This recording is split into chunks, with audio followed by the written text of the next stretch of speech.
Mergulhe no fascinante e profundo universo da alquimia espiritual, onde o dinheiro transcende seu papel como simples meio de troca para se tornar um canal de transformação, poder e transcendência. A Gnose do Dinheiro, Espírito na Forma de Ouro, obra revolucionária de Aleister Crowley, desafia convenções e desvenda as conexões ocultas entre o material e o espiritual.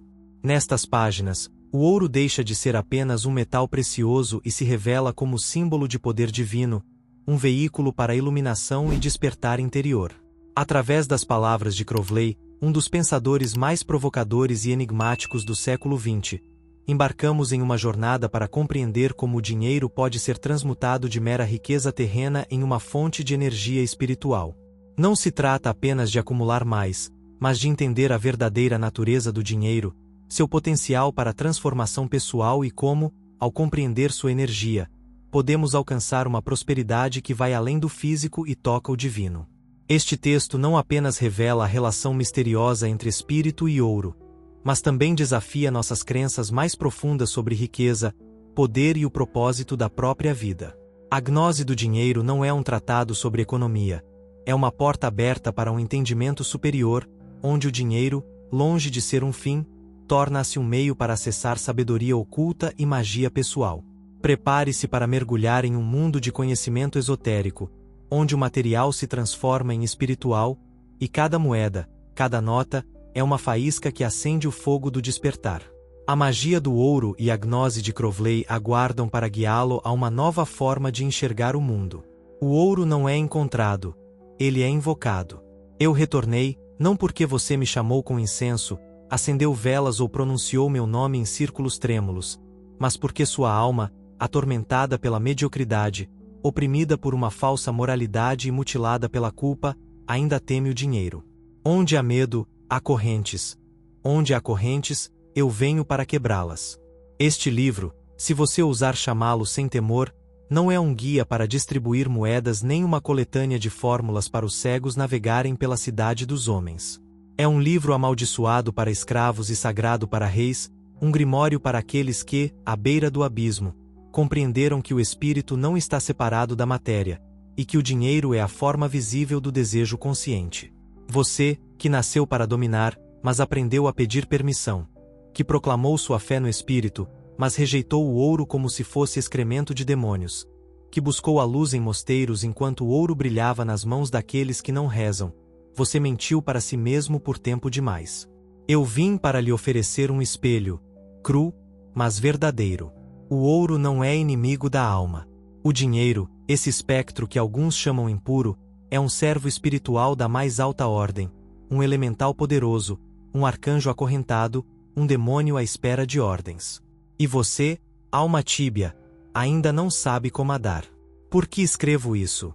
Porque a nova era exige deuses em carne, não monges mendigos. Porque a liberdade não se canta em hinos, mas se assina em contratos, se protege com ouro e se conquista com vontade. Faze o que tu queres, há de ser o todo da lei. Mas como exercer sua vontade sem possuir os meios? Como manifestar seu destino se você é servo das circunstâncias? A magia não é fantasia, é a tecnologia da alma, e o dinheiro é seu combustível. Por que o ouro é temido? Porque ele não se curva, porque reflete quem você é sem mentiras, porque o dinheiro é um espelho da sua mente, e você, que teme se enxergar, aprendeu a odiar esse espelho. Disseram-lhe que o dinheiro é sujo, que não se pode ser espiritual e rico, que o ouro corrompe. Eu digo, a pobreza corrompe, a escassez embota, a miséria destrói a vontade. Nenhum verdadeiro adepto floresceu na penúria, nenhum iniciado brilhou na impotência. A grandeza precisa de forma, e a forma exige poder, e o poder se manifesta como riqueza. Espírito na forma de ouro. O título deste livro não é uma metáfora. A gnose do dinheiro não é uma doutrina de autoajuda moderna nem uma reinterpretação do capitalismo disfarçada de misticismo. É uma revelação alquímica. O ouro, metal nobre, eterno, incorruptível, desde o início dos tempos é o símbolo da divindade encarnada. O ouro é a carne do sol, e o dinheiro, quando carrega valor real, é seu reflexo terreno. O dinheiro é a sombra do ouro, e o ouro é a sombra do espírito. Assim, O dinheiro é a sombra de Deus. Mas como um homem dominado pelo medo pode controlar o Deus que ele próprio rejeita? Este livro é um ritual. Cada palavra que você lê é um feitiço, cada capítulo um sigilo, cada revelação uma chave para abrir uma câmara que você selou com mentiras. Não escrevo para convencê-lo, não vim para confortá-lo. Eu sou Aleister Crowley, e este não é um livro para devotos. É um livro para aqueles que ousam ser deuses. Através destas páginas, eu o guiarei, como Virgílio guiou a alma de Dante, não para mostrar os círculos do inferno, mas para revelar o submundo da sua mente, onde você guarda seus traumas com o dinheiro, suas promessas de escassez, seus votos invisíveis de pobreza herdada. E lá, no centro do seu templo esquecido, ensinarei você a invocar o Espírito Dourado, a consagrar o dinheiro como servo, a parar de pedir permissão e a reinar. A nova era exige abundância consciente. A era dos mártires acabou. A era dos ascetas acabou. Esta é a era do leão, e Horus não pede, Horus comanda. Horus não teme, Horus manifesta. O novo iniciado não se esconde em cavernas, ele constrói impérios. O novo adepto não entoa mantras sob a lua cheia. Ele investe, conquista, manifesta e, então, oferece ouro no altar de sua própria divindade. O dinheiro encarna a magia. Este texto ensinará você a invocar o dinheiro, não a partir do desejo cego, mas do trono da sua verdadeira vontade. Você aprenderá que o dinheiro não é bom nem mau, ele é obediente. A riqueza é o resultado natural de uma mente alinhada com seu destino. O espírito pode tomar forma, e o dinheiro é uma de suas manifestações mais eficazes. O ouro é poder quando você o possui, e uma prisão quando ele possui você. No final deste caminho, não prometo nada. Não vendo milagres.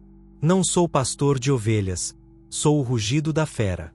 Mas se você avançar, se não tremer, se não se curvar diante de dogmas ou de suas próprias limitações, então, finalmente, você se sentará em seu trono interior, coroado com ouro invisível, cercado por riquezas que não vêm de bancos, mas da alma libertada.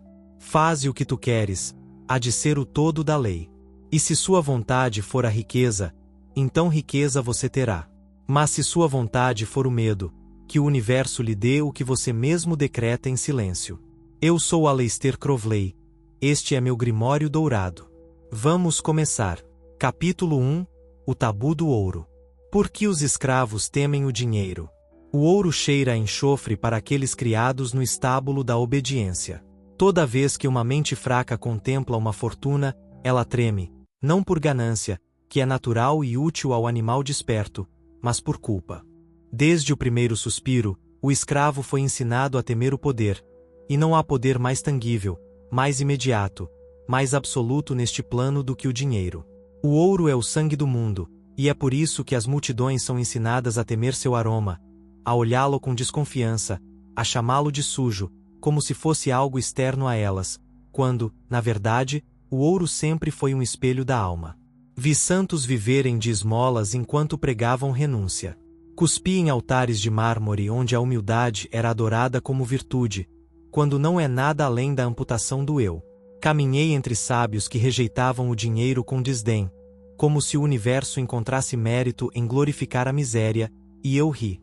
Porque o que o tolo chama de pecado, o iniciado reconhece como poder mal interpretado. O tabu do ouro é uma programação, uma maldição herdada, um feitiço coletivo lançado pelos impotentes contra aquilo que não sabem dominar. Quem se beneficia desse tabu? O padre que diz que o dinheiro é mundano enquanto conta dízimos nos bastidores. O político que promete igualdade enquanto assina contratos por debaixo da mesa.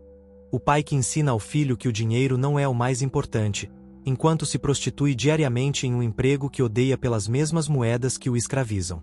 Todos que pregam contra o ouro vivem sob seu jugo, e todos que o temem o servem em silêncio. O iniciado não teme o ouro. Ele o molda, o invoca, o consagra, porque sabe que o ouro não tem moralidade. O ouro não conhece bem ou mal. O ouro não pergunta, não julga, não perdoa, ele obedece. É o mais leal dos elementais, o mais poderoso dos servos e o mais perigoso dos mestres. Pois o ouro, quando não é governado, governa. E quando governa, corrompe, não por sua natureza, mas pela fraqueza daqueles que o manejam sem estarem preparados. Quem teme o dinheiro, na verdade, teme o poder. Porque, quando compreendido, o dinheiro não é papel ou números. É a manifestação material da vontade. É o resultado visível de uma mente que decidiu se impor à matéria. Os antigos alquimistas sabiam disso. Eles não buscavam ouro para se adornar. Buscavam-no porque sabiam que onde há ouro, há fogo, e onde há fogo, há transformação. Mas o tolo moderno não busca transformação, ele busca desculpas. E sua melhor desculpa é transformar o dinheiro em demônio, para que possa viver como vítima sem nunca enfrentar sua própria covardia. Você ousa ver o que o dinheiro realmente representa? Ele é apenas uma forma simbólica do desejo estruturado. Cada nota bancária é um decreto, um comando lançado ao universo que grita: isto tem valor. E quem o respalda? Ninguém, porque o dinheiro não precisa de respaldo. Ele precisa apenas de fé, exatamente como os deuses. O ouro, portanto, é um deus moderno, que não exige sacrifícios de sangue, mas consciência. E é por isso que os escravos o temem. Porque o ouro revela o que eles realmente acreditam, porque o ouro não mente, porque o ouro os desnuda.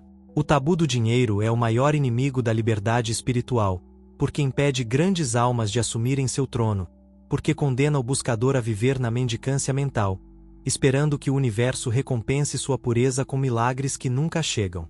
Eu, Aleister Crowley, desecrador de templos, coroador de deuses internos, vim destruir esse tabu com palavras que cortam mais fundo que qualquer adaga cerimonial. O dinheiro é um sacramento. É o sacramento da vontade tornada matéria. É a forma visível da sua capacidade de impor ordem ao caos, de moldar a realidade segundo seu desejo. Não há diferença entre um talismã consagrado sob a lua e uma moeda consagrada com propósito. A única diferença é que um você reconhece como mágico, e o outro você chama de mundano. Porque assim foi treinado, assim foi neutralizado, assim sua vontade foi castrada. E você, que está lendo isso, deve se perguntar: quantos votos invisíveis de pobreza você fez? Quantas vezes disse a si mesmo não preciso de tanto? Quantas vezes celebrou a escassez como se fosse virtude, quando, na verdade, era medo? Quantas vezes rejeitou o dinheiro que secretamente desejava, só para não parecer egoísta, materialista ou ambicioso? Deixe-me dizer claramente, sem máscaras ou metáforas: a ambição é sagrada. O desejo é o combustível do universo. Uma vontade que não se manifesta em abundância é uma vontade adormecida. Uma alma que não reclama seu poder neste mundo não merece os céus. Não há nada mais espiritual do que dominar a matéria. Não há nada mais divino do que olhar para o ouro sem tremer e dizer: você me obedecerá. Porque nesse ato não há ganância, há afirmação. Nesse momento, o tabu é quebrado. Nesse instante, você deixa de ser escravo, porque o dinheiro para de ser seu mestre, e você se torna seu verdadeiro senhor. A verdadeira magia não está nas palavras que você sussurra na escuridão, mas na sua capacidade de alinhar seu desejo com a realidade. E se sua realidade é marcada por escassez, por dependência, por luta constante apenas para sobreviver, então sua magia é impotente, seu altar está vazio, seu Deus interno foi traído. Mas nem tudo está perdido. O primeiro passo para a liberdade é a verdade, e a verdade é esta: o ouro não é impuro, você o tornou assim. O dinheiro não é mau, você o interpretou mal. A abundância não é pecado, é um teste. Os mestres antigos sabiam disso, por isso escondiam seus tesouros não em baús, mas em símbolos. O ouro que brilha fora é apenas um reflexo do ouro interno, e somente aquele que conquistou sua própria escuridão pode tocar o ouro sem se tornar escravo de seu brilho. Por isso escrevo este livro, não para ensinar você a ganhar dinheiro, mas para libertá-lo do tabu que o mantém afastado. Não para torná-lo rico, mas para lembrá-lo de que você já é. Porque a riqueza não começa na sua conta bancária, começa na sua capacidade de comandar o universo com sua vontade. Se você chegou até aqui sem fechar este livro, sem se escandalizar, sem buscar uma escritura para justificar sua miséria, talvez, apenas talvez, você esteja pronto para começar o verdadeiro ritual. O ouro não é encontrado, ele é invocado. E o primeiro selo está quebrado. Nos vemos no próximo capítulo. Faze o que tu queres, há de ser o todo da lei. Amor é a lei, amor sob vontade. Capítulo 2. A alma do metal. Não há matéria sem espírito. Não há pedra que não fale, nem metal que não sonhe. Mas os cegos de alma acreditam que o ouro é apenas ouro, que a prata é apenas mercadoria, que o cobre serve apenas para conduzir eletricidade. Pobres tolos, treinados em uma ciência sem alma e uma religião sem corpo. O iniciado sabe que tudo o que existe é consciente em um nível oculto, e que cada elemento vibra com uma inteligência além da compreensão dos profanos. Falar de ouro não é falar de finanças, é falar de uma consciência que dorme na forma de metal, esperando ser despertada pela vontade do mago. A alma do metal não é uma metáfora, é um princípio alquímico. O ouro não é apenas um mineral brilhante, é um símbolo vivo do sol, do fogo supremo, da essência divina condensada no mundo físico. Como todo símbolo verdadeiro, ele contém uma vibração, que responde à consciência que o contempla. É por isso que o ouro atrai os poderosos e enlouquece os fracos, porque não é o ouro que transforma, mas quem o observa. Eu, Aleister Crowley, vi isso, senti isso. Segurei moedas nas mãos e ouvi sussurros. Testemunhei como uma barra de ouro consagrada em ritual pode se tornar um talismã. Aprendi que não se trata de possuir ouro, mas de se comunicar com ele, despertá-lo, comandá-lo. Porque o ouro é um espírito adormecido, e você é seu mestre ou seu servo, dependendo do seu nível de consciência. O valor, esse conceito tão prostituído pelos economistas, é apenas uma sombra da percepção humana. O que tem valor não é o que o mundo decide, mas o que sua alma reconhece. E o ouro, em sua pureza, representa o valor absoluto, o incorruptível, o intocado, o eterno. Que símbolo melhor poderia haver para a eternidade encarnada? Por isso os antigos o associavam aos deuses, usavam-no para coroar reis, selar pactos, construir templos. Eles sabiam que onde há ouro, há poder, mas não qualquer poder, o poder consciente do espírito tomando forma. Quando você toca uma moeda, o que vê? Um número, uma ferramenta, uma necessidade? Então você ainda é um escravo. O iniciado não vê um objeto, ele vê uma arma adormecida, uma energia esperando ser ativada, um reflexo do fogo divino preso na prisão da forma. Porque todo metal tem uma alma, mas o ouro tem memória, memória do que foi e do que pode se tornar. Cada átomo de ouro que existe passou por impérios, túmulos, rituais, sacrifícios, guerras, templos e mercados. O ouro é uma testemunha silenciosa da história do mundo, e sua consciência, embora quieta, vibra com as marcas de tudo o que tocou. No entanto, os cegos o vendem por necessidade, os tímidos o escondem por medo, os fracos o desprezam por inveja. E você, o que faz quando o ouro chega às suas mãos? Usa-o como mera ferramenta, sem consagrá-lo, sem reconhecer sua essência? Então você não entendeu nada. Porque cada vez que você recebe dinheiro, está recebendo um fragmento de consciência adormecida, e cabe a você decidir se o desperta com propósito ou o condena ao sono eterno. O valor não está no ouro em si, mas na sua relação com ele. Essa é a gnose. O mundo moderno esqueceu. O ouro responde àqueles que o tratam com reverência, não com ganância. Aqueles que o consagram como aliado, não aqueles que o adoram como ídolo. Porque o ouro não quer ser venerado, quer ser comandado. E apenas uma mente desperta pode dar ordens à alma do metal sem ser destruída por seu brilho.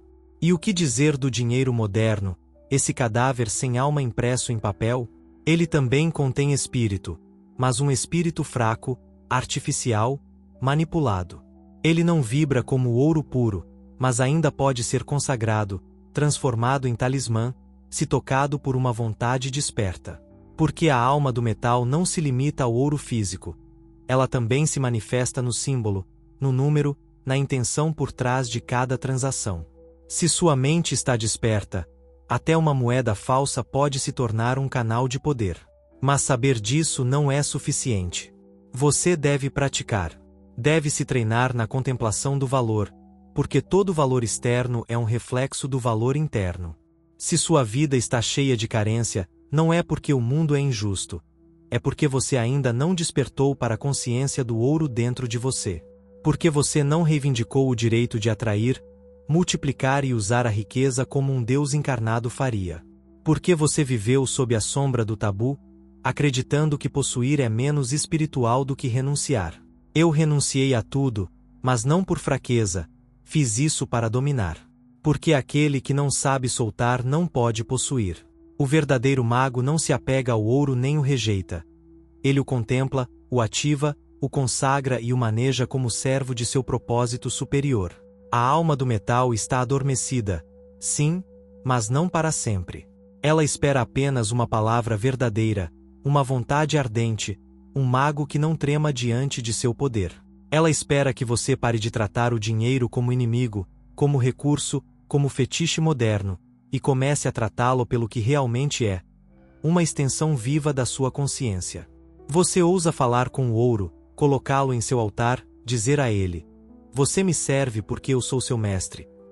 Então prepare-se, porque quando a alma do metal desperta, tudo se transforma. Portas se abrem, caminhos se esclarecem, oportunidades aparecem como que por magia, ou porque são magia. E quando isso acontecer, lembre-se, não foi o ouro que mudou, foi você. Foi você quem o despertou, foi você quem se lembrou de que o valor não está no que você tem, mas no que você é. No fim, o ouro é apenas a sombra do seu fogo interior projetado na matéria. Faze o que tu queres, há de ser o todo da lei. E se sua vontade for despertar a consciência do ouro, que assim seja. Capítulo 3 O espelho da abundância. Tudo o que você ama o possui. Tudo o que você deseja intensamente começa a cercá-lo, a infiltrar-se em seus pensamentos, a vibrar com você como uma entidade viva, reivindicando seu direito de se manifestar. Mas o que ninguém lhe disse, e eu revelo agora sem piedade ou eufemismo, é que tudo o que você ama também o possui. O desejo é uma força de dois gumes. Cria, mas também prende. Atrai, mas também consome. Coroa, mas também devora. E o dinheiro, esse demônio dourado que dança na corda bamba do desejo humano, não é exceção. Ele é o teste mais puro de todos. A abundância não é uma acumulação externa de coisas. É uma geometria interna da alma, uma simetria entre o que você é e o que você se permite receber. Mas essa abertura para receber, esse canto secreto que o universo escuta, é corrompida quando o que você deseja se torna seu mestre. Todo desejo descontrolado é uma forma de escravidão. E você, que diz buscar riqueza, já se olhou com sinceridade? Sua busca é um ato de poder ou um grito de carência? É uma afirmação divina ou um eco da sua miséria? O iniciado, cedo ou tarde, enfrenta o espelho da abundância. Não é um espelho físico, claro, mas um reflexo astral que se manifesta em objetos, símbolos, pessoas e nas oportunidades que cercam sua vida. O espelho da abundância não mostra o que você quer, mostra o que você realmente acredita que merece. E aqui começa a tragédia daqueles que buscam sem se conhecerem, que decretam sem purificação, que clamam por riqueza enquanto secretamente a rejeitam por medo, culpa ou velhas correntes de dogmas. Esse espelho não mente, ele reflete sua vibração. Se você o aborda com um coração dividido, ele devolverá carência. Se o aborda com desejo cego, ele devolverá confusão. Mas se o contemplar como um Deus contempla sua criação, com total desapego e total autoridade, então ele lhe mostrará ouro. Porque a abundância nunca responde ao que você implora, ela responde apenas ao que você incorpora. Tudo o que você ama obsessivamente acabará reivindicando sua alma, se você não o amar com consciência. O dinheiro, quando amado cegamente, torna-se um mestre cruel. Mas quando amado com presença, torna-se um servo fiel. Por isso, os antigos iniciados eram treinados não apenas para atrair riqueza, mas para segurá-la sem tremer. Porque o ouro testa aqueles que o tocam.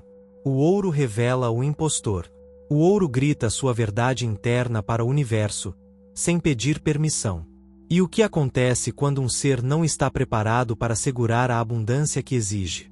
O ouro o possui, o consome, infiltra-se em suas rachaduras emocionais, em suas carências não resolvidas, e se torna um instrumento de sua autodestruição. Não são os ricos que corrompem o dinheiro, é o dinheiro que destrói os não iniciados. Porque a energia da abundância é viva, desperta e não perdoa incongruências. Quer saber se você está possuído pelo que ama? Observe seu corpo quando pensa em dinheiro. Ele se tensiona? Você sente ansiedade, inveja, impaciência? Então você não ama o dinheiro, você o teme. Você não o domina, ele o domina. Seu amor não é divino, é viciante. Seu desejo não é ritual, é compulsão. E isso significa que você ainda não é livre. A chave é amar sem pertencer, desejar sem precisar, invocar sem implorar. O verdadeiro mago deseja com o fogo do sol e a serenidade da lua. Seu desejo é tão intenso quanto desapegado, não porque ele não quer coisas, mas porque sabe que ele já é a fonte de todas as coisas. Ele não busca preencher vazios, busca expandir plenitude. E essa atitude, esse equilíbrio alquímico entre desejo e soberania, é o que transforma o espelho da abundância em um portal, em vez de uma prisão. Olhe-se agora nesse espelho invisível. Pense em tudo o que deseja: riqueza, liberdade, beleza, reconhecimento, prazer. Você ama essas coisas ou elas o possuem? Você pode tê-las sem se tornar escravo delas? Ou ainda precisa justificar seu desejo só para se sentir digno dele? O universo não pune o desejo. Isso é doutrina dos espiritualmente mortos. O universo é o desejo em movimento. Toda a criação nasce do fogo do desejo divino. O que o universo não tolera é a incoerência, a hipocrisia, a falsa humildade daqueles que dizem não querer enquanto se contorcem em segredo pelo que desejam. O ouro, quando olhado com olhos claros, revela que tudo o que existe está disposto a servi-lo, se você estiver disposto a se governar. Porque você não pode governar o ouro se não governar seu fogo. Não pode dominar a abundância se não dominar suas sombras. Não pode invocar a riqueza sem antes ter domínio sobre sua fome. Tudo o que você ama o possui, sim, mas você também pode possuir o que ama, se o fizer com sabedoria. E essa sabedoria não está em livros de economia, nem em cursos de finanças, nem nos discursos vazios de gurus modernos que vendem abundância como um produto qualquer. Essa sabedoria está em você, no núcleo incandescente do seu ser, onde seu desejo mais profundo encontra sua divindade mais elevada. Porque a verdadeira abundância não é algo que você busca, é algo que você lembra. E quando você se lembrar que é a fonte, o canal e o destino, quando parar de desejar como mendigo e começar a decretar como soberano, quando seu amor pelo dinheiro não mais surgir do medo ou da carência, mas do reconhecimento de sua natureza sagrada, então, e somente então, o dinheiro se curvará diante de você. Então o espelho deixará de refletir suas carências e começará a expandir seu reino. Então você não apenas amará o ouro, você se tornará um ouro.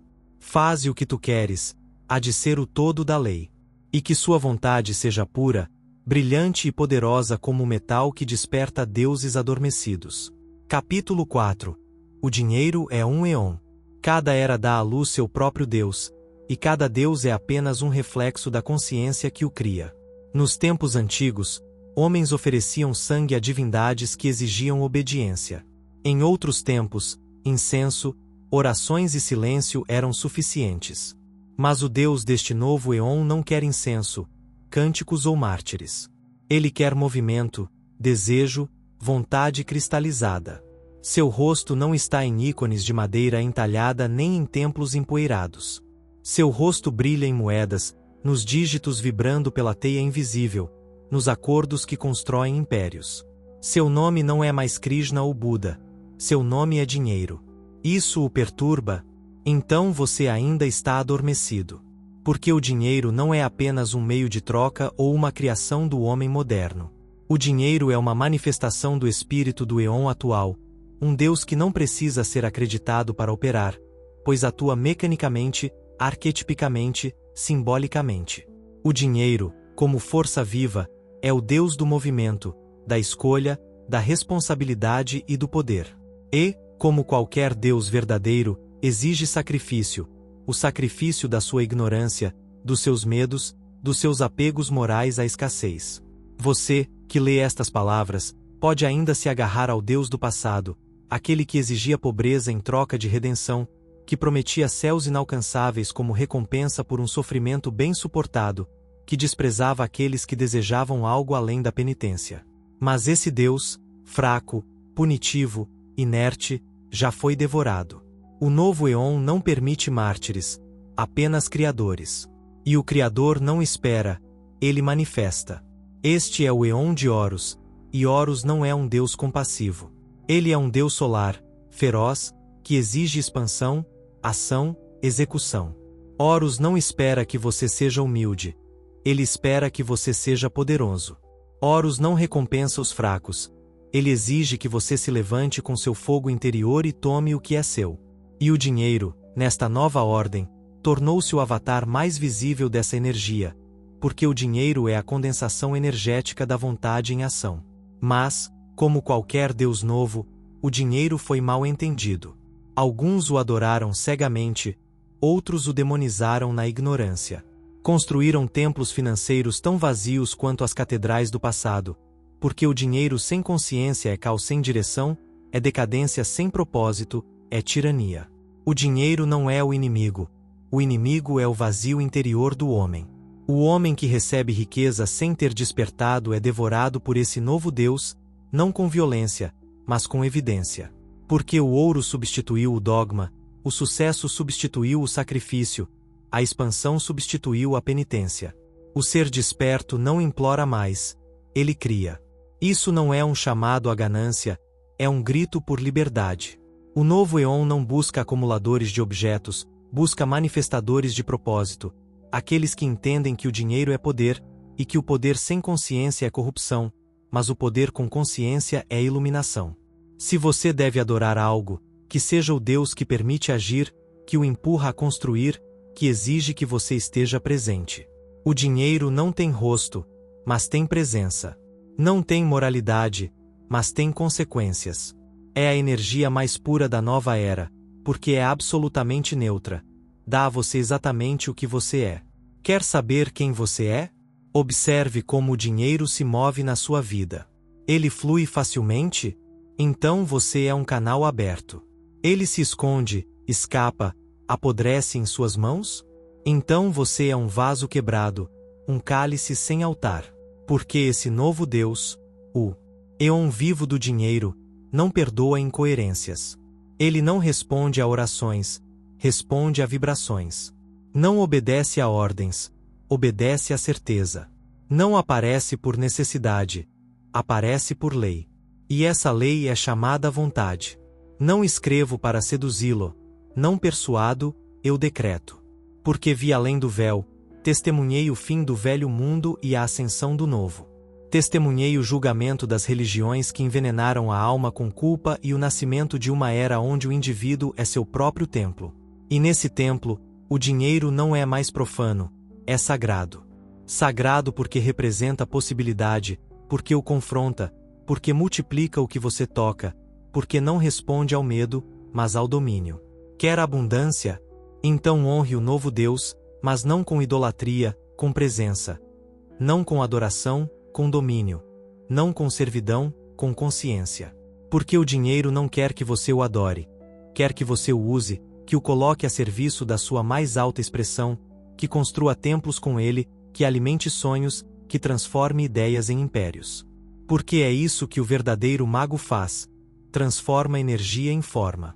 O dinheiro, como Eon, é a serpente que se devora, que cria e destrói, que dá e toma, que recompensa e aniquila.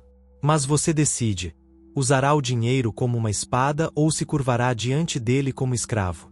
Porque o dinheiro, nesta nova era, não tolera tibieza. É o espelho mais brilhante da alma, o altar mais honesto, o campo de batalha onde sua verdadeira vibração é medida. E se você o entender, se o integrar, se o despertar dentro de você como uma força divina, então não precisará mais rezar, porque você se tornará o oráculo. Não pedirá mais, você decretará. Não adorará mais, você governará. Faze o que tu queres, há de ser o todo da lei. E se sua vontade estiver em harmonia com o novo Deus, que o céu e a terra se abram diante de você, e que o ouro, esse mensageiro do Eon, o sirva como o fogo serve ao alquimista, não para consumi-lo, mas para consagrá-lo. Capítulo 5. A forja da vontade. Não há abundância sem vontade. Não há ouro externo sem fogo interno. Não há manifestação sem alquimia. E você, que clama por riqueza, que sonha com liberdade, que repete afirmações como mantras vazios esperando que o universo responda com milagres, ainda não entendeu a verdade essencial. O ouro não vem para quem o deseja, vem para quem o domina. Porque o ouro é um reflexo da sua vontade, e se sua vontade é fraca, inconsistente, temerosa ou moralista, o ouro rejeitará como o fogo rejeita a água. A vontade não é simplesmente querer. Querer é do ego. A vontade é da alma. A alma não pede, comanda. A alma não duvida, sabe. A alma não espera, age. Por isso, quem deseja ouro deve primeiro passar pelo crisol de si mesmo. Deve ser derretido e remodelado, descer ao seu inferno pessoal, enfrentar seus próprios demônios de escassez e emergir com uma vontade mais dura que aço, mais brilhante que o sol, mais pura que o ouro. A forja da vontade é o ato mais sagrado do mago. Não acontece em altares com velas, mas nas decisões diárias. Não se completa em rituais noturnos, mas nos silêncios onde o medo é renunciado. Não se manifesta em orações, mas em ações. Porque a vontade não é uma energia mística, mas uma força de design consciente, uma geometria sagrada que molda a realidade de acordo com seu fogo interno. Quer ouro? Forge sua vontade. Quer dinheiro? Refine sua mente. Quer abundância? Transmute suas emoções. Porque o universo nunca concederá riqueza duradoura àqueles que ainda não são dignos de segurá-la. E ser digno não é questão de moralidade, é questão de vibração. Você não atrai o que deseja, atrai o que você é. E é aqui que a maioria falha. Querem sem disciplina, decretam sem coerência, desejam sem estrutura. E o ouro, que é um Deus silencioso, não pode ser enganado. O ouro reconhece o mestre e se afasta do aprendiz que ainda não queimou suas impurezas. Por isso eu disse antes, e repito, a abundância não é um presente, é um teste. E apenas aqueles que se transformaram podem segurá-la sem serem destruídos por ela. Como se forja a vontade? Não com repressão, não com oração, não com moralidade. A vontade é forjada como uma espada, com fogo, martelo e propósito. Fogo, sua paixão, seu desejo elevado a propósito, sua decisão de ser mais do que lhe ensinaram a ser. Martelo, suas ações repetidas, seus hábitos afiados como lâminas, sua consistência como um ato de magia. Propósito, sua visão, seu norte, sua palavra interna que não vacila, sua verdade que arde sem hesitação. Porque, se você não tem fogo, sua vida será fria e morna. Se não tem martelo, será moldado pelos outros. E se não tem propósito, todo o seu ouro virará cinzas. Eu, Aleister Crowley, não escrevo para confortá-lo. Escrevo para iniciá-lo, para lembrá-lo de que sua vontade é a ferramenta mais perigosa e sagrada que você possui. Com ela, você pode convocar anjos ou demônios, criar impérios ou se acorrentar dentro da sua própria mente. E o ouro, o dinheiro, a abundância, são apenas a resposta do mundo à sua estrutura interna. Por isso, antes de pedir por mais, pergunte a si mesmo: fui forjado? Fui purificado? Declarei minha vontade ao universo com fogo suficiente para queimar minhas dúvidas? Não é sua educação, não é seu ambiente, não é seu país, não é sua sorte, é sua vontade. E se essa vontade for clara, firme, estruturada e divina, as portas se abrirão. O ouro não terá escolha a não servir. O universo, que é apenas seu reflexo, se curvará diante de você, como a matéria se curva diante do espírito que se lembrou de seu poder. Muitos falam de empoderamento, mas poucos entendem que o verdadeiro poder não é gritar, lutar ou resistir. O verdadeiro poder é decretar em silêncio e mudar a realidade com a precisão de um arquiteto invisível. É entrar em uma sala e fazer o ar mudar. É tomar decisões sem pedir permissão. É olhar para o dinheiro e dizer: você vem porque eu ordeno. E apenas aqueles que foram forjados podem fazer isso. Aqueles que queimaram sua velha identidade, que enterraram sua culpa, que transmutaram seu desejo em decreto sagrado, que não mais buscam, mas emanam. Assim como o alquimista transforma chumbo em ouro, você deve transformar necessidade em certeza, fraqueza em fogo, desejo em decreto. Porque seu ouro não está fora, seu ouro está dentro.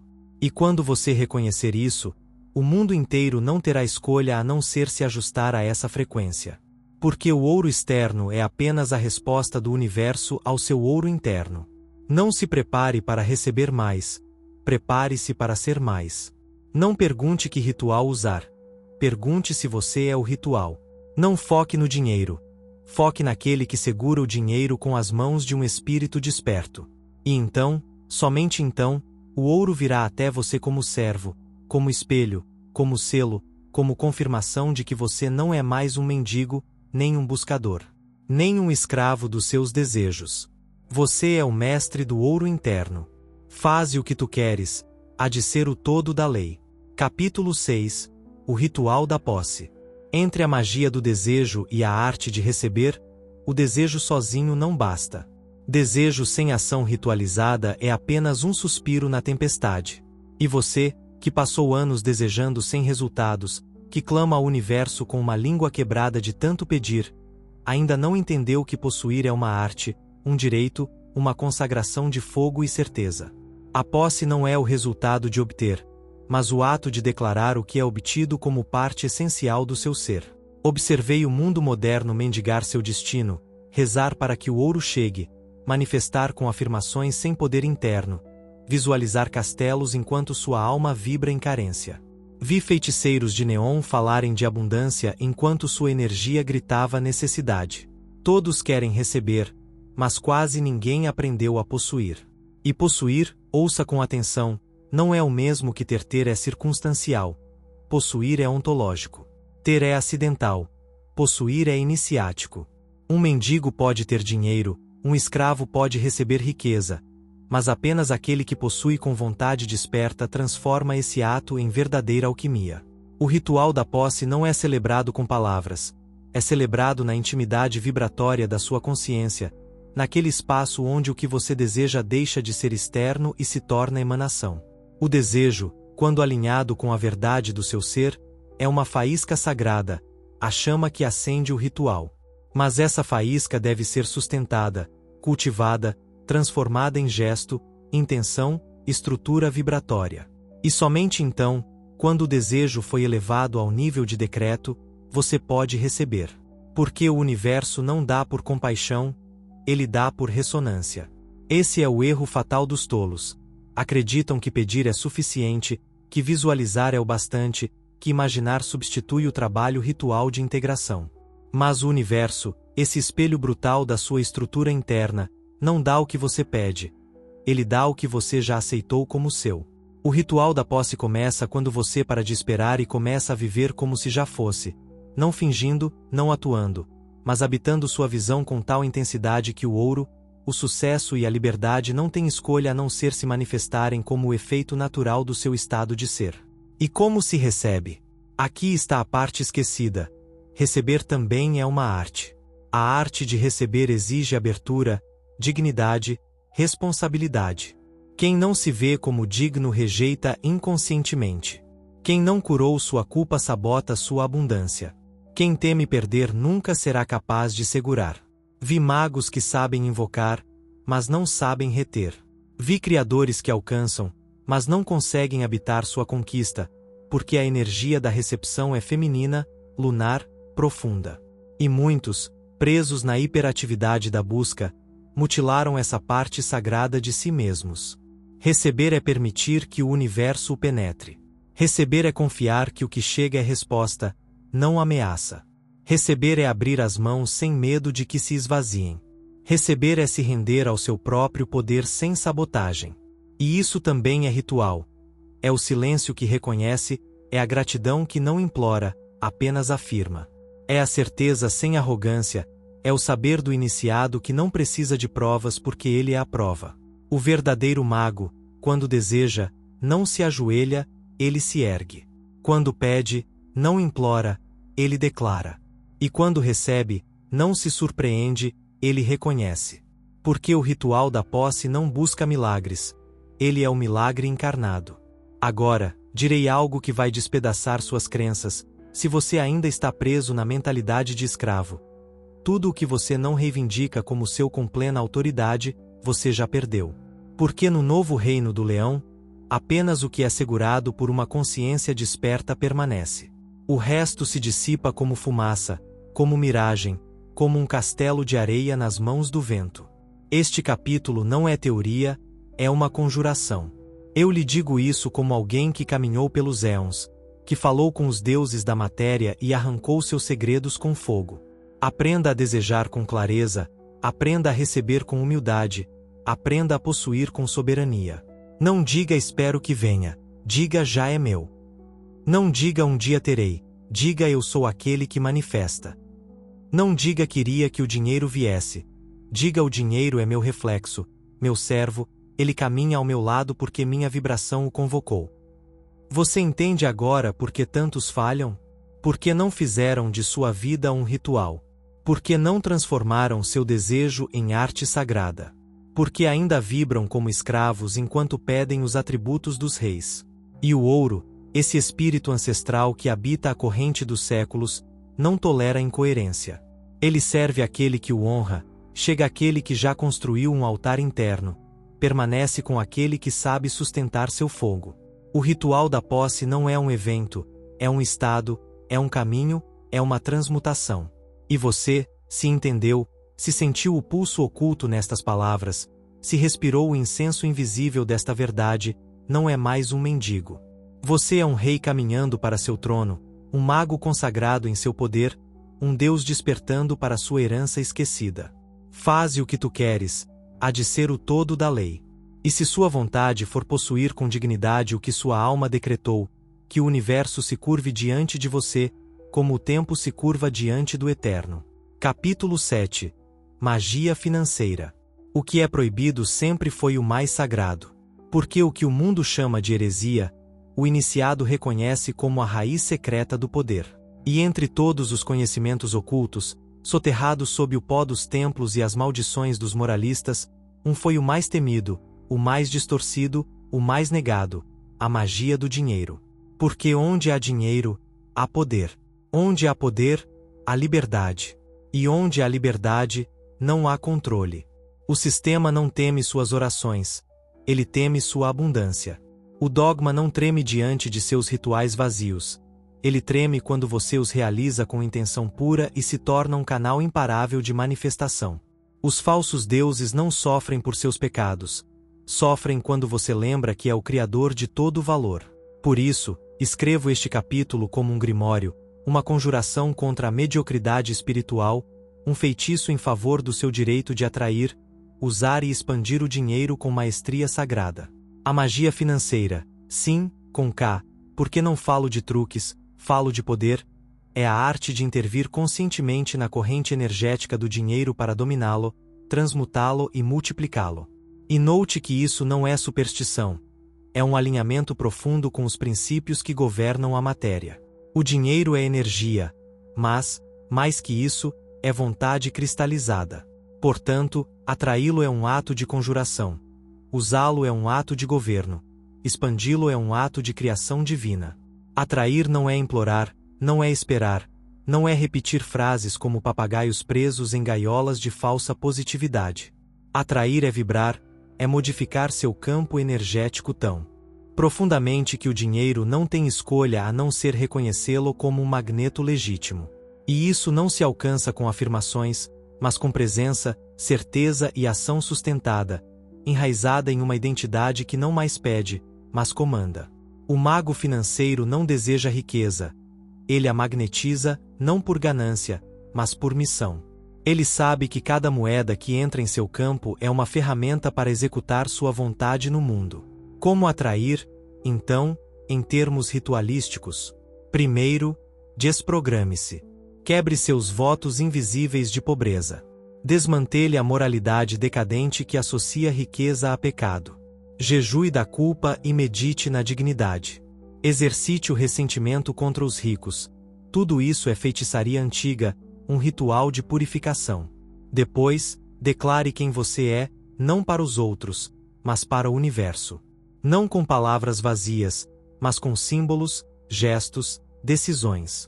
Cada vez que você escolhe a excelência, está praticando magia. Cada vez que escolhe não se sabotar, está traçando um sigilo invisível no ar. E só então você usa. Porque atrair sem saber usar é condenar-se ao mesmo inferno dos ignorantes. Usar o dinheiro é entender seu fluxo, seu humor, sua obediência. O dinheiro se move como um rio. Se você o prende, ele apodrece. Se o canaliza, ele fertiliza. Usar o dinheiro magicamente é consagrá-lo. É saber que cada gasto é um feitiço, cada investimento é um decreto, cada ato financeiro é uma extensão do seu ritual de poder. Por isso, o mago não gasta sem intenção. Por isso, o mago abençoa tanto o que sai de sua mão quanto o que entra em sua conta. Porque ele sabe que o dinheiro não é um número, é um espírito, e o espírito responde àquele que o reconhece. E agora, a parte temida pelos covardes: expansão. Porque atrair é iniciático, usar é governar, mas expandir é criar mundos. Expandir o dinheiro é tornar-se um canal de abundância para os outros sem perder seu centro. É multiplicar sem apego, circular sem escassez, compartilhar sem culpa. É saber que, quando você dá com consciência, o universo responde com geometria sagrada. E quando você retém por medo, o universo responde com decomposição. O mago que expande não o faz por generosidade forçada, mas por fluxo espiritual. Porque ele entendeu que o dinheiro é vida em movimento, e que, se o ouro estagna, a alma também estagna. A magia financeira não se aprende em livros acadêmicos nem em escolas de economia. Ela se aprende nas trincheiras da alma, onde desejo, intenção e ação se fundem. Aprende-se olhando o dinheiro nos olhos sem medo, invocando-o com respeito, usando-o com poder, liberando-o com sabedoria. E você, que até agora foi um espectador do dinheiro, que o esperou, julgou ou perseguiu, deve decidir. Continuará adorando sua forma ou comandará sua essência? Porque o verdadeiro mago não deixa o ouro possuí-lo. Ele o possui. E não o possui com força, mas com lei. Não o retém por medo, mas o comanda por natureza. Porque o ouro reconhece seu rei. E você, se chegou até aqui, não é mais um mendigo. Está se tornando um sacerdote da sua economia interna. Faze o que tu queres, há de ser o todo da lei. E se sua vontade for atrair, usar e expandir o dinheiro como o fogo sagrado que ele é, que as portas do mundo se abram diante de você, porque você as construiu de dentro para fora. Capítulo 8. A mente como banco astral. Você pensa que o dinheiro vive em bancos, em cofres, em sistemas digitais projetados por mãos humanas? Ensinaram-lhe que a riqueza é construída fora, que o capital é físico, que a conta bancária é o altar onde se reza ao Deus da abundância. Mas eu lhe revelo o que nunca lhe contaram, porque temem que você saiba. O único banco que cria verdadeira riqueza está dentro da sua mente, e seu nome é Banco Astral. Lá, no templo invisível da sua consciência, é onde cada cifra é impressa, para depois se refletir no mundo físico. Porque tudo o que você manifestou neste plano é apenas uma cópia, uma sombra, um eco do que primeiro ocorreu na sua realidade interna. Se sua conta espiritual está vazia, se sua estrutura mental está fragmentada, se seu campo astral está cheio de dívidas emocionais e crenças de escassez, o universo nunca lhe dará a riqueza que você proclama. Eu, Aleister Crowley, caminhei pelos salões secretos desse banco interno. Vi homens pobres de corpo, mas ricos de alma, e também ricos de matéria, mas espiritualmente vazios.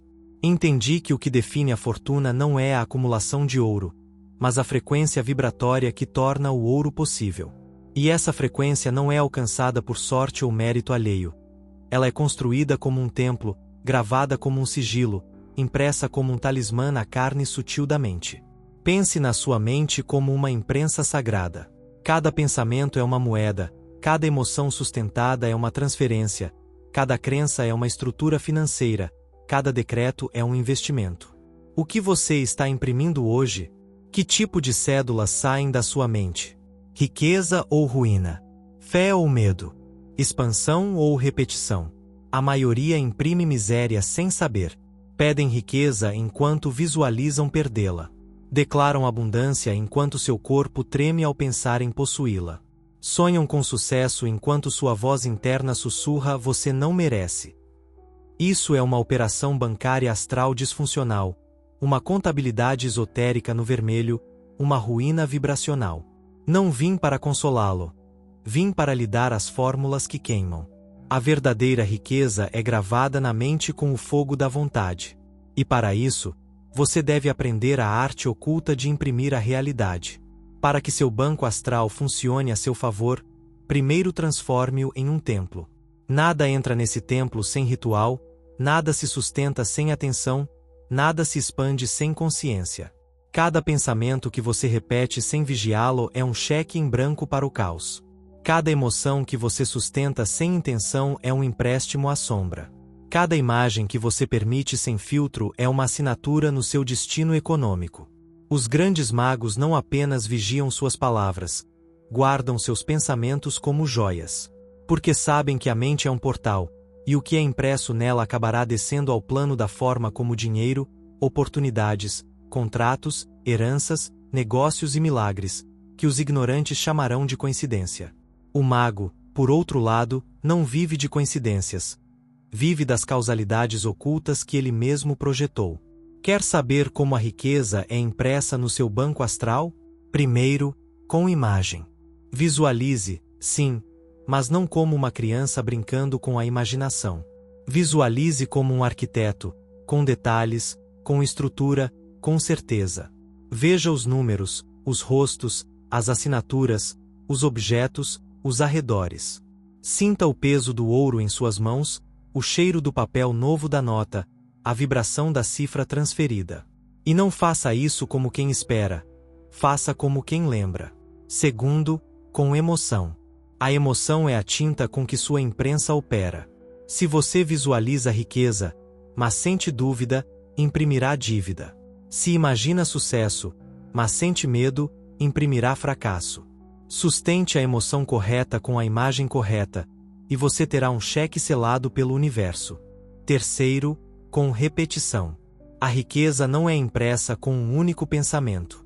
É impressa como uma espada sendo martelada, uma e outra vez, até que a estrutura esteja fixada. Ritualize sua visualização, torne-a diária, faça-a com fogo, faça-a como quem sabe que o que está vendo já existe no astral, portanto, se manifestará. Com desapego. Sim, desapego. Porque o banco astral responde àqueles que imprimem a partir da certeza, não da necessidade. Não se trata de implorar ao universo, é decretar o que já é seu por direito vibratório, e então soltá-lo, como quem lança um decreto ao fogo e segue sua jornada, sabendo que a magia já está em movimento.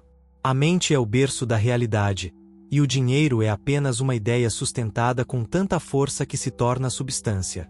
Por isso, os verdadeiramente ricos não trabalham apenas pelo dinheiro, trabalham em sua frequência. E os verdadeiramente pobres não carecem de oportunidades, carecem de estrutura interna. Você não precisa aprender a ganhar dinheiro, precisa aprender a imprimi-lo na sua mente. Precisa que cada célula do seu pensamento seja um decreto, que cada emoção que você tolera seja compatível com seu império, que cada crença que você habita seja digna do seu trono. Porque o universo é uma imprensa, e você é o designer. E se até hoje seus cheques voltaram, é porque você não tinha uma assinatura interna. Mas agora você sabe, agora você lembra, agora você pode reescrever sua economia a partir do plano que realmente governa, o plano invisível. Faze o que tu queres, há de ser o todo da lei. E se sua vontade for a riqueza, então imprima, imprima, imprima, e não pare até que o mundo físico seja uma cópia fiel do seu banco astral. Capítulo 9. O anjo guardião sagrado e o ouro.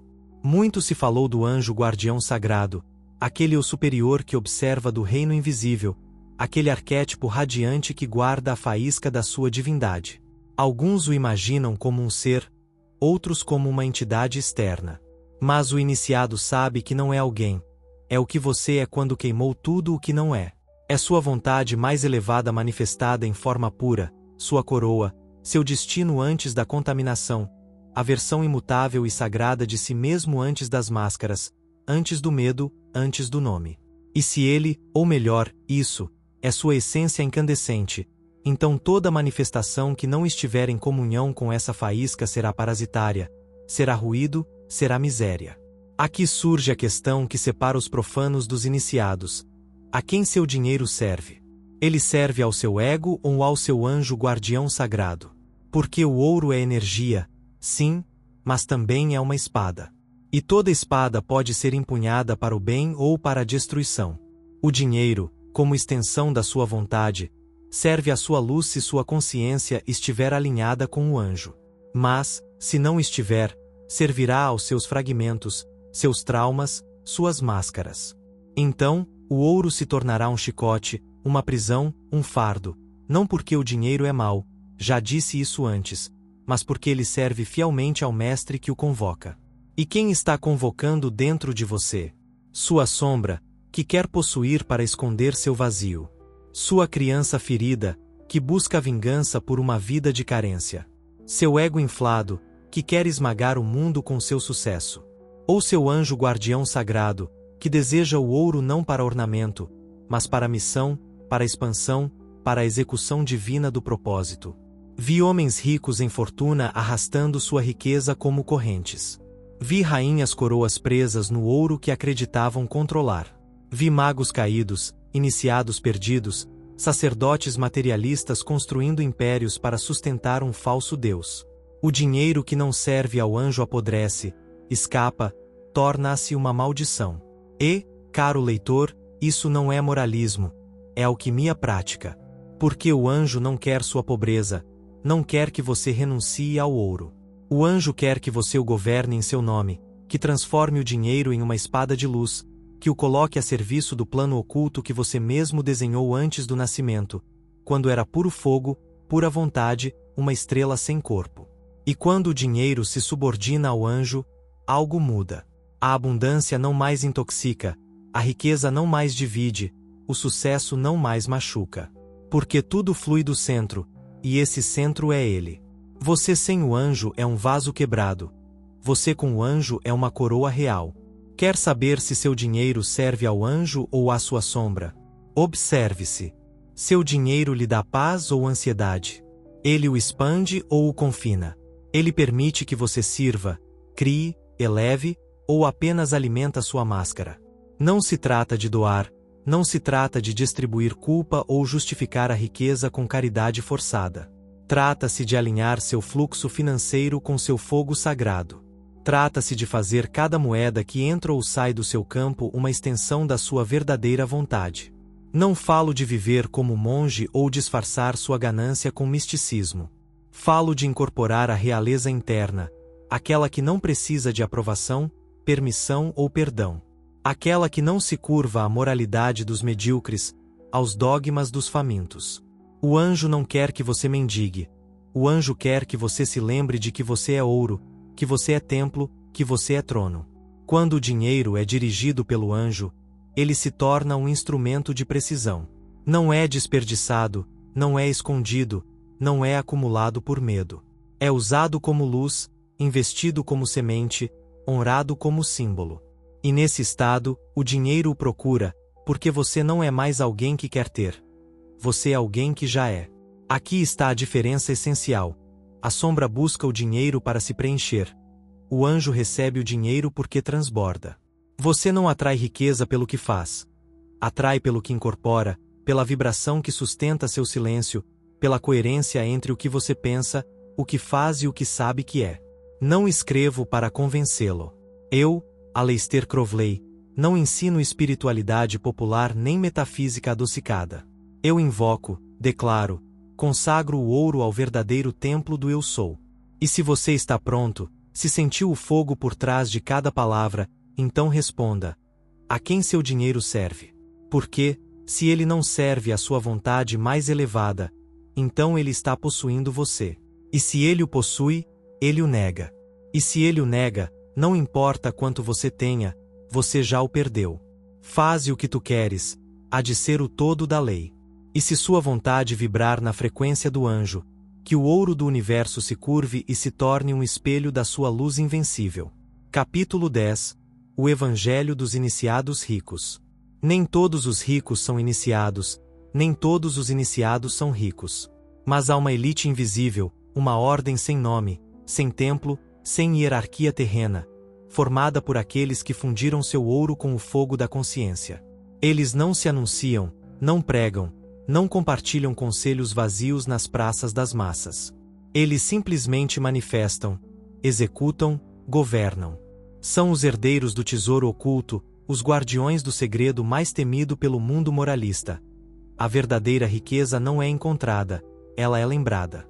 Este capítulo não é escrito para aqueles que buscam técnicas, é escrito para aqueles que buscam tronos, para aqueles que compreenderam que o universo é mental, mágico e maleável, e que o dinheiro é apenas a resposta lógica de um mundo que se submete àqueles que não mais duvidam de sua divindade. Este é o Evangelho dos Iniciados Ricos, e sua lei é simples. Tudo o que você vê fora, você já ativou dentro. A riqueza não é um objetivo, é um estado, uma frequência, uma estrutura vibracional que se instala na alma quando ela para de mendigar a Deus e se lembra de que ela é Deus sonhando a si mesmo. E aquele que se sabe divino não pede ouro, ele o comanda. Aquele que se sabe a fonte não busca fortuna, ele a gera. Aquele que selou sua mente com a verdade do eu sou não negocia com a escassez, ele a destrói com sua presença. Assim vivem os iniciados ricos, não como colecionadores de notas, mas como sacerdotes do valor. Cada gesto é um decreto, cada investimento é magia, cada ação é um símbolo, cada resultado é um ritual manifestado. A lei do tesouro interno não se aprende em universidades, conferências ou círculos de autoajuda. Porque essa lei não é mental, é ontológica. Não é entendida, é incorporada. É o código que só pode ser ativado quando sua identidade foi despojada de tudo o que é falso, quando você não mais age para ter, nem luta para vencer, nem implora para receber, mas simplesmente é, e isso basta. Quer acessar essa lei? Então você deve morrer. Morrer para seu nome, sua biografia, o personagem que herdou de pais, igrejas, nações e medos. Porque o tesouro interno não é entregue ao ego, ele é revelado ao trono do ser.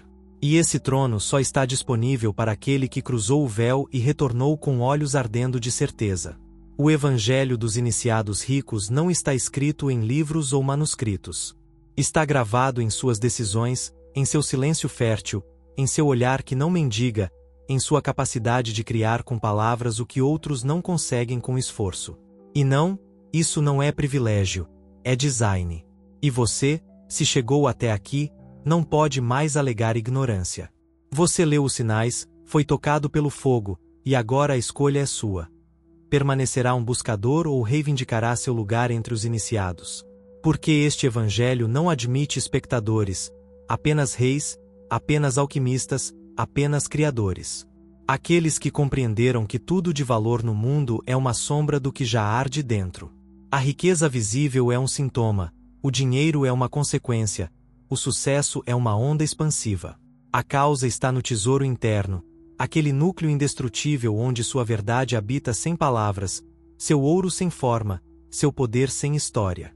Os antigos o chamavam de centelha divina, os cabalistas o chamavam de Nama, os hindus o chamavam de Atman. Eu o chamo de verdadeira vontade. E quando essa vontade é acesa, nenhum universo pode resistir a seu comando. Os iniciados ricos não temem a perda, porque não vivem na ilusão da carência. Eles emanam abundância como o sol emite luz, não como um ato, mas como uma consequência do seu ser. E você, leitor, que arde nos olhos, deve saber. Não há nada a alcançar, há apenas lembrar. Não há nada a obter, há apenas ativar. Não há tesouro fora de você que não seja uma réplica do que você já contém eternamente. O Evangelho dos Iniciados Ricos não é um caminho para fora. É uma descida ao núcleo, um encontro com suas sombras, um ato de intronização interna. E quando esse trono for ocupado, o dinheiro, o ouro, as oportunidades, o prestígio, tudo se curva, servos. Tudo se alinha diante da sua vibração. Tudo se rende diante do seu fogo. Faze o que tu queres, há de ser o todo da lei. E se sua vontade estiver alinhada com a lei do tesouro interno, que o mundo inteiro se torne um reflexo da sua soberania secreta. Capítulo 11. A maldição dos pobres de espírito. Não há pobreza mais destrutiva do que a carregada na alma. Não falo da falta de moedas, que pode ser resolvida com uma ordem. Não falo da escassez material, que é apenas um sintoma. Falo da verdadeira maldição, a pobreza de espírito. Essa doença vibracional que corrói a vontade, distorce o desejo, acorrenta o indivíduo em prisões mentais feitas de moralidade, vergonha e auto-engano. E o pior, é uma maldição herdada, passada de geração em geração como um dogma disfarçado de virtude. É ensinada em templos, pregada em púlpitos, gravada no peito das crianças como se fosse uma lei universal. Mas não é lei, é programação, um código infectado que sussurra. Você não precisa de tanto, o dinheiro corrompe, o desejo é pecado, a humildade é nobre, a riqueza é perigosa. Tudo mentiras, rituais de controle, feitiçarias para mantê-lo dócil, obediente, pequeno. Não vim fazer amigos, vim destruir ídolos. E um dos ídolos mais venenosos erguidos pela civilização é a moralidade que freia o poder. Porque a moralidade, como entendida pelos pobres de espírito, não é um código de virtude, é um sistema de domesticação. E, quando se trata de dinheiro, é um veneno lento que esteriliza a consciência. Aqueles que pregam a miséria como santidade o fazem porque não suportam o brilho de quem se lembra de sua realeza. Uma alma iluminada aterroriza os mornos. E, como não podem apagar seu fogo, tentam convencê-lo de que apagá-lo é o certo. Ensinam você a temer o desejo, a suspeitar do sucesso, a odiar a abundância.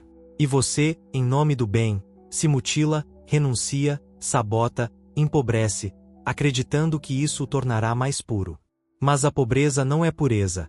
É distorção, é trauma transformado em ideologia, é medo disfarçado de humildade. A verdade não quer você pobre. O universo não recompensa a escassez. Deus não é um contador mesquinho que pune quem próspera. Isso foi inventado pelos servos, escrito pelos ressentidos, pregado por aqueles que não suportam que alguém seja livre. O dinheiro não entende moralidade. Ele é energia, é força, é extensão. E, como toda força, potencializa o que você toca. Quem é virtuoso com dinheiro amplifica sua virtude. Quem é um monstro com dinheiro amplifica sua sombra. Mas o dinheiro não cria o monstro, apenas o torna visível. A moralidade que reprime a fortuna o faz porque quer controlar o invisível, porque sabe que o indivíduo livre, próspero e desperto não depende mais do rebanho, não precisa mais de permissão, não reza para sobreviver, ele comanda para criar. Essa é a verdadeira ameaça, não que você tenha dinheiro, mas que você o governe. Não que você seja rico, mas que saiba que o merece. Não que você tenha sucesso, mas que ouse desfrutá-lo sem culpa. Os pobres de espírito temem a liberdade porque a liberdade exige responsabilidade. Exige queimar a velha identidade de vítima. Exige dizer, eu criei isso, posso criar mais, e não devo a ninguém minha vergonha. Eles querem que você se sinta mal por vencer, sujo por desejar, egoísta por escolher a abundância. E se você ceder, se aceitar essa culpa, eles o terão possuído sem correntes. Vim quebrar essa maldição, porque a pobreza de espírito não se cura com dinheiro. Cura-se com verdade, com consciência, com fogo. Você não é nobre por sofrer, não é bom por renunciar, não é santo por ter pouco. Você é livre quando pode escolher entre tudo e escolhe com o coração aceso. A moralidade que reprime a fortuna não é ética. É medo disfarçado, é controle oculto, é a voz daqueles que esqueceram quem são. E você, que se lembra, que arde, que leu estas linhas com a alma vibrando como uma espada recém-forjada, não pode mais voltar atrás. Não pode mais esconder seu brilho, não pode mais fingir humildade, porque isso seria traição. Traição ao seu anjo, ao seu ouro interno, à sua vontade. Faze o que tu queres, há de ser o todo da lei. E se sua vontade for destruir a moralidade dos escravos para construir seu trono de fogo, que o mundo se curve diante da sua glória. Desperte, porque você não é mais pobre, não é mais vítima, é o herdeiro de tudo, e você se lembrou da sua coroa. Capítulo 12. O ouro não perdoa os fracos. Nem todo aquele que atrai ouro está preparado para segurá-lo. Nem todo aquele que recebe riqueza aprendeu a arte de governá-la. E aí reside um dos segredos mais perigosos do mundo invisível. O ouro não recompensa os bons, os justos ou os puros. O ouro responde aos fortes e devora os fracos. Não falo de força física ou moral, não falo de coragem em batalha ou compaixão em caridade. A verdadeira força que o ouro obedece é uma força interna, uma frequência de autoridade energética que emana daqueles que selaram sua vontade com fogo. Ao contrário do que ensinam os moralistas da escassez, o ouro não tem coração, não sente compaixão, não atende às súplicas, não responde a orações vazias. O ouro não tem alma própria, mas amplifica a sua. Por isso digo que ele não perdoa. Porque, se chega às mãos dos não iniciados, dos ignorantes, dos fracos, ele destrói, expõe, desmascara e consome. Vi isso repetidamente. Heranças que evaporam nas mãos dos mornos, prêmios que terminam como maldições, fortunas súbitas que desencadeiam caos emocional, ruína, vícios, guerras internas. Porque o ouro exige comando, e quem não sabe comandar será comandado. O ouro é como um cavalo selvagem. Chega com força, brilha, relincha e espera pelo cavaleiro. Mas, se não há cavaleiro, o cavalo não fica parado. Ele galopa sobre seu dono e o esmaga. Esse é o princípio que ninguém ensina nas escolas. A riqueza é uma arma, e você é seu mestre ou sua vítima. Os fracos acreditam que ter dinheiro é suficiente. Pensam que atrair fortuna é o fim do caminho. Mas atrair é apenas o primeiro teste. Segurar é o verdadeiro ritual. Multiplicar é a consagração. Governar é a coroação. E como se governa o ouro? Não com medo, não com ganância, não com rigidez, não com culpa. O ouro é governado como se governam os elementais, com presença absoluta, vontade inquebrantável e visão inabalável. A fraqueza em relação ao dinheiro não se manifesta apenas na pobreza. Também se manifesta na ansiedade, no apego, no uso indevido. Manifesta-se no medo de perdê-lo, na necessidade de exibi-lo, no silêncio envergonhado de quem não acredita ser digno dele. Os fracos acreditam que devem esconder seu ouro para evitar inveja. Os fortes o consagram e o compartilham como extensão de seu fogo. Os fracos temem que o dinheiro os corrompa. Os fortes sabem que sua vontade é maior que qualquer número. Os fracos seguram, acumulam, retêm, como quem tenta segurar o ar com as mãos. Os fortes deixam fluir, investem, direcionam, como quem comanda o vento com um suspiro e o que acontece com aquele que recebe ouro antes do seu tempo. O inevitável acontece. O ouro revela sua verdadeira condição, expõe seu vazio, sua ignorância, seu caos emocional e o pune, não por crueldade, mas por obediência à lei. Porque o ouro nas mãos dos fracos acelera a autodestruição. Isso não é uma maldição, é um espelho. E você, que leu até aqui, não pode mais fugir da pergunta essencial. Está preparado para comandar? Pode segurar a riqueza sem ser possuído por ela? Pode multiplicá-la sem perder a essência? Pode viver cercado de abundância sem esquecer o propósito? O iniciado não espera estar pronto. Ele se prepara, se afia, se purifica, afirma seu trono e treina o comando. Ele é forjado como uma espada, não como um cajado, porque sabe que, cedo ou tarde, o ouro virá.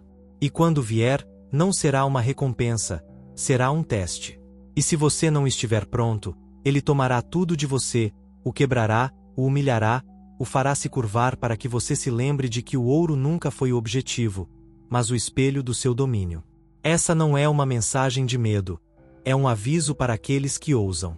O ouro é fogo, e se você não souber comandá-lo, ele o queimará. Faze o que tu queres, há de ser o todo da lei. E se sua vontade for tornar-se um mestre digno do ouro, que seu fogo interior seja mais forte que qualquer número, porque apenas o rei interno pode segurar o reino externo. Capítulo 13. Invocações douradas. O universo foi criado pela palavra, não pela matéria, não pelas mãos, não pelo trabalho mecânico, mas por uma palavra vibrante, serrilhada, incandescente, livre de moralidade e medida. E você, imagem e reflexo dessa fonte eterna, não foi projetado para falar como escravo, mas para invocar como Deus. Este capítulo não é para aqueles que repetem afirmações sem fogo, que escrevem frases no papel esperando milagres como quem lança garrafas ao mar. Este capítulo é para os alquimistas da palavra, aqueles que sabem que cada palavra pode abrir ou fechar portais, que cada frase decreta, modifica os selos ocultos do mundo sutil, que cada frase é uma invocação quando carregada de intenção. Não é um pensamento bonito, é uma bomba atômica guiada. Falo das invocações douradas, as palavras que não apenas chamam o dinheiro, mas ativam o ouro dentro de você. Porque todo ouro externo é apenas o eco mineral do seu fogo interno. E as palavras que o invocam não são simples, são códigos, chaves, selos de acesso ao infinito. Como essas palavras são criadas? Onde estão escritas? Em que língua? Em que livro sagrado? Elas não estão escritas, estão gravadas no seu sangue, no seu cerne, na sua sombra, na sua vontade. As invocações douradas não são herdadas, não são copiadas, não são recitadas como orações de um escravo. Elas são reveladas quando sua voz interna se lembra de que pode criar realidades. Você já pronunciou palavras que o empobreceram, sem saber. Disse não posso, não tenho, não sou suficiente, é difícil, é demais, é tarde demais. Cada uma dessas frases foi uma invocação sombria, uma oração ao abismo, um contrato com a escassez. E você o fez tantas vezes que o universo respondeu como um servo leal. O universo não distingue entre oração e blasfêmia. Ele apenas obedece à vibração. E se a sua era fraca, duvidosa, temerosa, culpada, o ouro desapareceu, os caminhos se fecharam, as portas o ignoraram. Mas hoje, aqui, agora, esse padrão se quebra. Porque você está prestes a pronunciar as palavras que não pedem, que comandam. Uma invocação dourada não diz quero, diz eu sou. Não implora por riqueza, reivindica seu lugar como fonte. Não é falada, com voz trêmula, é entoada como trovão, como uma ordem escrita no coração das estrelas. E não precisa ser longa, rítmica ou poética. Basta que queime, que corte, que o incendeie ao ser pronunciada. Você pode criar suas próprias invocações, sim, porque você é templo, altar e sacerdote. Não precisa de autorização, não precisa de permissão, só precisa de presença. E se não sabe por onde começar, deixe-me lhe dar alguns selos gravados no sangue daqueles que já se lembraram.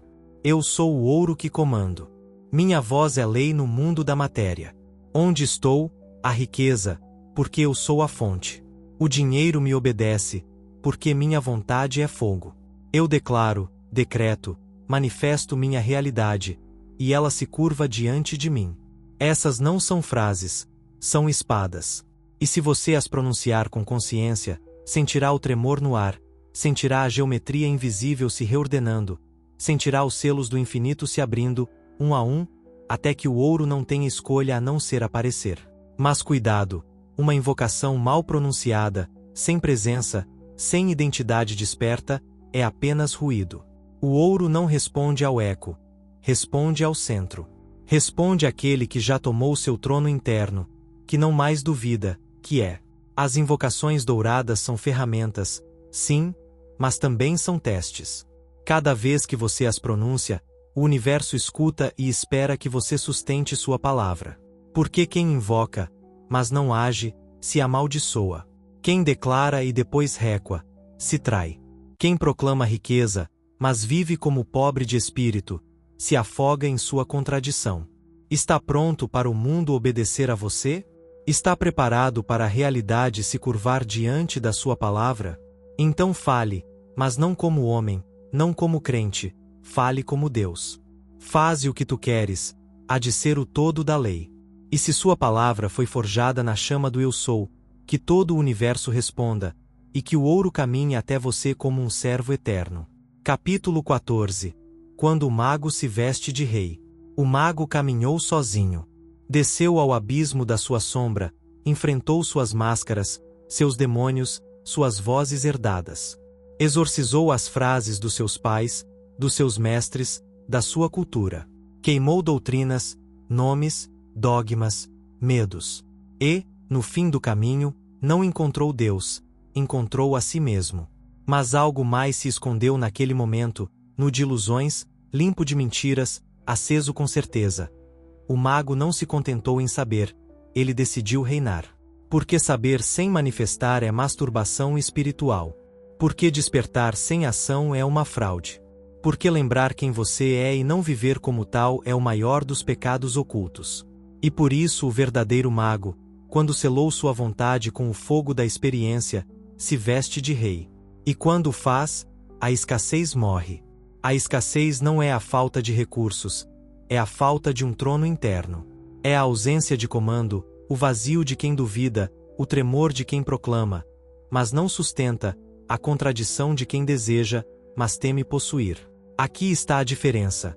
O mendigo deseja, o mago decreta, mas o rei não precisa dizer nada. Sua existência é um feitiço, sua presença é um decreto, seu caminhar é lei. Quando o mago se veste de rei, ele não muda suas roupas, seu tom de voz ou sua conta bancária. Ele muda sua vibração. E o ouro, esse espírito mineral que obedece apenas aos verdadeiros deuses, o reconhece, se curva, se aproxima, torna-se seu aliado. Porque o ouro sabe onde está o trono, e onde há um trono, há ordem, e onde há ordem, há abundância. O mago que se veste de rei não busca aprovação, não precisa convencer ninguém, não mendiga amor, validação ou respeito. Ele sabe que tudo isso emana dele como luz, como perfume, como um campo gravitacional de vontade desperta. E então o inevitável acontece. O mundo material começa a se ajustar à sua presença. A realidade, esse cão leal dos despertos, abre caminhos para ele, apresenta aliados, entrega chaves. Os contratos chegam, as portas cedem, o dinheiro flui, a influência cresce, a vida entra em ordem, não como milagre, não como recompensa, mas como resposta lógica à integração da consciência.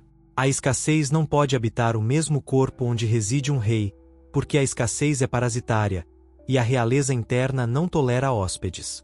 Por isso, se você quer matar a escassez, não trabalhe mais duro, trabalhe na sua coroa. E sua coroa não é comprada, é forjada com fogo, com verdade, com renúncias, com decisões que queimam, com palavras que sangram a autoridade. Quando o mago se veste de rei, ele não pergunta mais como ou porquê. Ele sabe que ele, como é a matéria dos servos, e que sua única tarefa é ser aquele que já tem, aquele que já é, aquele que já comanda. E qual é a diferença final entre o mago comum e o verdadeiro rei? O mago sabe que pode mudar sua realidade. O rei sabe que ele é a realidade. E por isso tudo o que existe se ordena ao redor da sua frequência. E por isso a escassez, esse eco da ignorância, desaparece, não porque foi derrotada com luta, mas porque foi transcendida pela presença. A vontade que é coroada reina, e onde há reinado, não pode haver carência, nem medo, nem dúvida. A única maneira de matar a escassez é reivindicar o trono, sentar-se e governar. E que a vida se ajuste ao seu fogo. Faze o que tu queres, há de ser o todo da lei. E se sua vontade for reinar sobre seu mundo interno e externo, que a escassez desapareça como uma sombra diante da sua luz, porque o mago despertou e o rei retornou para tomar seu lugar. Capítulo 15. Coroe-se com ouro. Chega um momento no caminho do adepto em que tudo foi dito, tudo foi visto, tudo foi enfrentado. Não resta sombra que não tenha sido iluminada, medo que não tenha sido devorado, máscaras que não tenham sido queimadas, altares falsos que não tenham sido demolidos. A vontade foi selada com sangue, com silêncio, com fogo. E então, quando o iniciado deixa de ser discípulo, quando para de fingir que ainda precisa aprender, chega o momento final, o ritual da coroação. Mas essa não é uma cerimônia externa. Não há aplausos, testemunhas, incenso ou vestes. A verdadeira coroa é invisível, e é feita de ouro, não de metal, mas do estado de ouro interno, forjado com lágrimas, decisões impossíveis, mortes internas.